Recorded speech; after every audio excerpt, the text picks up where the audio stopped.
तो सच्चाई बताता हूँ। रवि किशन, दिनेश लाल यादव, पवन सिंह, खेसारी लाल यादव, इन 4 आर्टिस्टों को अगर हटा दिया जाए तो भोजपुरी में बाकी सारे लोग मेहनत करते हैं, ऐसे नहीं। उसके बाद अगर देखा जाए तो काजल राघवानी ही है, अमरपाली दुबे ही है, अक्षरा सिंह ही है। जैसे कि उस वक्त था कि जब पवन जी थे, दिनेश जी थे, रवि जी थे और मनोज जी थे, तो उनके बीच में रानी चटर्जी का बहुत बड़ा एक योगदान था कि वो छोटे छोटे जो भी लड़के आते थे उनको चलाने का काम रानी जी करती थी। 5 मिनट के गाने में लोगों को एंजॉय दे देना, 5 मिनट के गाने में लोगों को एंजॉय दे देना, ये कोई कर सकता है। एक छोटा लड़का भी बेसुरा गाकर अच्छा शब्द गा देगा, लोग एंजॉय कर लेंगे, राइट। लेकिन 2.5 घंटे किसी को हॉल में रोकना है तो खेसारी लाल यादव ही रोक सकता है, और रोक कर दिखाया है। वो पवन सिंह ही कर सकते हैं, वो दिनेश लाल यादव ही कर सकते हैं, वो रवि किशन ही कर सकते हैं, वो मनोज तिवारी जी ने किया। उसके बाद की जो पीढ़ी है वो 2.5 घंटे नहीं रोक सकती है। मैं इसका मतलब ये नहीं कि उनको एक्टिंग नहीं आती है, एक पहचान और लोगों के मन में एक श्रद्धा जगाना, वो काजल जी ने किया है, अमरपाली जी ने किया है, रानी जी ने किया था, आज अक्षरा जी ने किया है।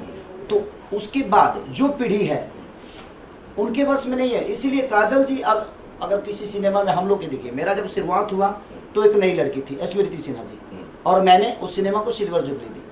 वो मेरी सिनेमा सिल्वर जुबली हुई साजन चले ससुराल। मैंने दूसरी सिनेमा नई लड़की के साथ की जिसका नाम था जान तेरे नाम, वो भी सिल्वर जुबली हुई। मैंने तीसरी सिनेमा भी नई लड़की के साथ ही किया जिसका नाम अंजना जी था, अंजना सिंह हैं, वो बड़ी अच्छी एक्ट्रेस हैं वो, तो वो भी नई थी और मैंने वो भी सिनेमा सिल्वर जुबली दी। उसके बाद फिर मैंने एक नागिन दिया, तो उसमें राजकुमार पांडे जो हम लोग के बड़े भाई हैं, उन्होंने डायरेक्ट किया था, और उसमें रानी जी थी और मोनालिसा जी थी, वो भी मेरी सिनेमा सिल्वर जुबली हुई। उसके बाद लहू के 2 रंग में भी अंजना जी थी, वो भी मेरी सिनेमा सिल्वर जुबली हुई। मेरा कहने का मतलब कि मैंने नए लड़कियों के साथ काम करके अपने आप को साबित किया है। लेकिन जो हमारे बाद जो पीढ़ियाँ हैं उनके लिए ये बैसाखी है। समझ लीजिए कि काजल जी उनके लिए बैसाखी है। अगर उनको सिनेमा चलाना है तो उनको काजल जी को साइन करना ही है, और ये अच्छी बात है, हमारी भोजपुरी बड़ी होनी चाहिए। अगर उनको सिनेमा चलाना है तो अमरपाली जी को साइन करना ही है, क्योंकि उनके बस में वो चीज़ें नहीं है कि वो 2.5 घंटे पब्लिक को रोक सके। ये उनकी बैसाखी है। आज कहीं ना कहीं जितने भी इन 4 स्टारों के बाद, चाहे 4 लोगों के बाद जो भी लोग हैं, एक्टर बुरे नहीं है, गायक बुरे नहीं है, ये अच्छा काम कर रहे हैं। सबका एक लाइन आता है और चीज़ें बड़ी होती जाती है, तो उसमें घबराने की ज़रूरत नहीं है। सबका टाइम आएगा, सब लोग अपने आप में अच्छे रहेंगे। लेकिन हमारे 4 के बाद अगर देखा जाए तो अमरपाली जी, काजल जी और हमारी अक्षरा जी, ये बाकी लोगों के लिए बैसाखी है। अगर ये नहीं है तो सिनेमा में 2.5 घंटा रोकना कितना कठिन होता है सर। मैं भी नई लड़कियों के साथ काम करता हूँ तो हमारे लिए भी टॉप जॉब होता है, क्योंकि मैं जितना 100% दे पाता हूँ वो नहीं दे पाती। तो जो रेंज काजल जी का है एक्टिंग का, वो रेंज बाकी लोगों का नहीं है। जो रेंज अमरपाली दुबे का है वो रेंज बाकी लोगों का नहीं है। जो रेंज कहीं ना कहीं अक्षरा जी का है वो रेंज बाकी जो कोई एक्टर उनके हीरो होते हैं उनके नहीं होते। तो 2.5 घंटा कैसे कोई रुकेगा, नहीं रोक पाएगा।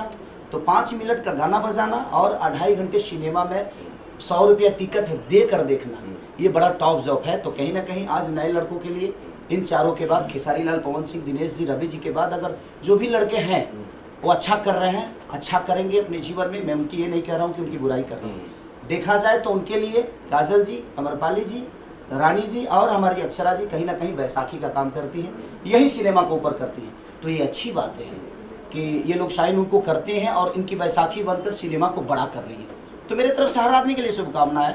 और काजल मेरी दोस्त हैं, ठीक है, चीज़ें होती है, एक जगह रहता है तो महाराज भाई भाई में लड़ाई हो जाती है।